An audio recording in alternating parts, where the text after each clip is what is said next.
करतब दिखाती एक औरत एक रेड्डी के लिए गांव में आती है। आइए आइए मेहरबान कदरदान, खाइए रोहड़ा के ताजे ताजे केले। कभी खाए नहीं होंगे ऐसे केले, पीले पीले केले खाइए।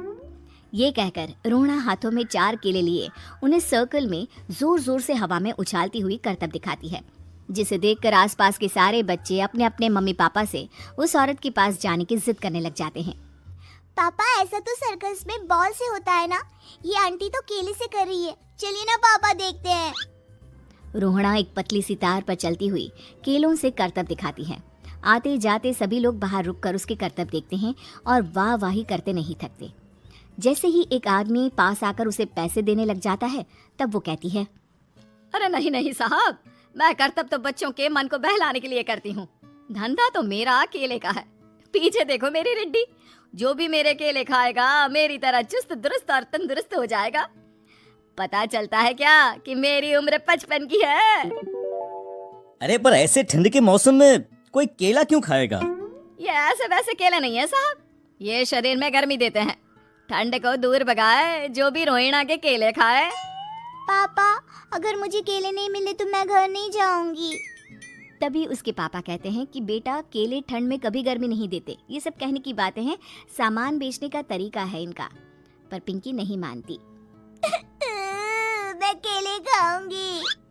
पिंकी की जिद के आगे नत्थू हार जाता है और उसे केले खरीद कर दे देता है।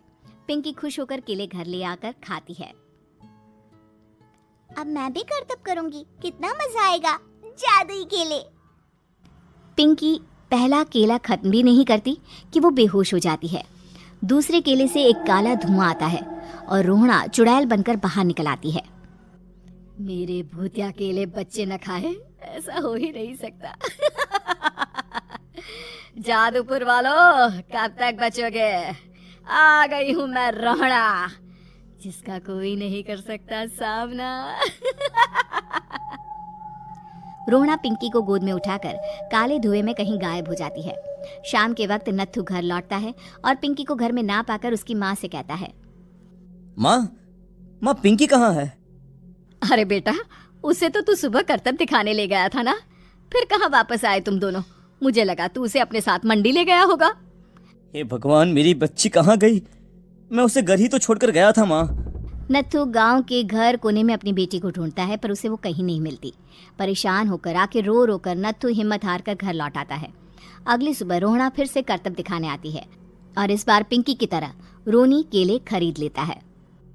50 रुपए दिए थे पापा ने, सारे पैसों की मैंने केले खरीद लिए हैं।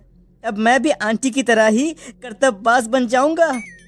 यही सोचते हुए रोनी केले खाता है और पहला अकेला केला आधा खत्म भी नहीं करता कि चुड़ैल उसके सामने आ जाती है। मेरे साथ चलने का समय आ गया है रोनी। ये तो बस शुरुआत है, अब इस गांव के सारे बच्चे धीरे धीरे मेरे कब्जे में होंगे, एक बच्चा भी नहीं बचेगा। ये कहकर रोनी को गोद में लेकर काले धुएं में अदृश्य हो जाती है। इसके बाद हर रोज गांव में से कोई ना कोई बच्चा गायब होता, पर ऐसा क्यों हो रहा है किसी को भी समझ में नहीं आ पा रहा था। रोज की तरह अपनी बेटी पिंकी की तलाश में नत्थू गांव के एक तालाब के पास बैठा रो रहा था।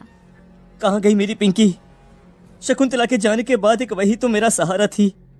अरे उसकी आत्मा कोस रही होगी मुझे कि मैं अपनी बच्ची को संभाल भी नहीं पाया। नत्थू ये कहता हुआ रो ही रहा था कि तभी तालाब में से उसे शकुंतला की आवाज सुनाई देती है। कहाँ थी तुम शकुंतला? हमारी बच्ची और सारे गायब हुए बच्चे रोहड़ा के कब्जे में हैं। वो बच्चों को जो केले देती है उससे बच्चे बेहोश हो जाते हैं और उसके कब्जे में आ जाते हैं और वो उन्हें ले जाकर काली दुनिया में ले जाती है। पर वो ऐसा क्यों कर रही है? ये मैं नहीं जानती, पर उस दुनिया का रास्ता मैं आपको बता सकती हूँ। जहाँ ये नदी खत्म होती है वहाँ एक केले का पेड़ है, उसके नीचे एक दरवाजा है, वहीं से रास्ता जाता है उस दुनिया का। ये कहकर शकुंतला की आत्मा गायब हो जाती है। गांव के सभी लोग झुंड बनाकर उसी रास्ते से काली दुनिया में चले जाते हैं और वहाँ देखते हैं कि सारे बच्चे वहाँ काम कर रहे थे। पापा मुझे ले चलो यहाँ से, पापा पापा। सभी बच्चे अपने मम्मी पापा से लिपट जाते हैं। तो तुम लोग यहाँ तक आ गए? क्यों हमारे बच्चों को पकड़ लिया तूने? तुझे शिकार ही बनाना है तो ले, हम सब आ गए हैं, हमें खा ले। नहीं, मुझे बच्चे चाहिए। मेरे बच्चे के बदले तुम लोगों के बच्चे। क्या मतलब? मैं इसी गांव में रहने वाली एक औरत थी। केले की चोरी के इल्जाम में मेरे बेटे को गांव वालों ने इतना मारा कि वो मर गया। उसी दिन मैंने ठान लिया कि गांव वालों का भी वही हाल करूंगी। कुछ दिन बाद बेटे के चले जाने के दुख में मैं भी मर गई और मेरी भटकती आत्मा एक चुड़ैल बन गई। और फिर मैंने बदला लिया तुम सबके बच्चे छीनकर। बर्दाश्त नहीं कर पाए ना? सोचो मुझ पर क्या बीती होगी। हमें माफ कर दो रोना। पता नहीं ये किसकी गलती थी, पर हम सभी माफी मांगते हैं। हमारी खुशियां लौटा दो, तुम भी तो एक माँ हो। गांव वालों की बात सुनकर रोना का मन पिघल जाता है और वो बच्चों को छोड़ देती है। उसके बाद काली दुनिया बच्चों के लिए जादुई दुनिया बन जाती है। अब कोई भी कभी भी वहां आ जा सकता था। और अच्छी कहानियों के लिए कृपया सब्सक्राइब करें। धन्यवाद।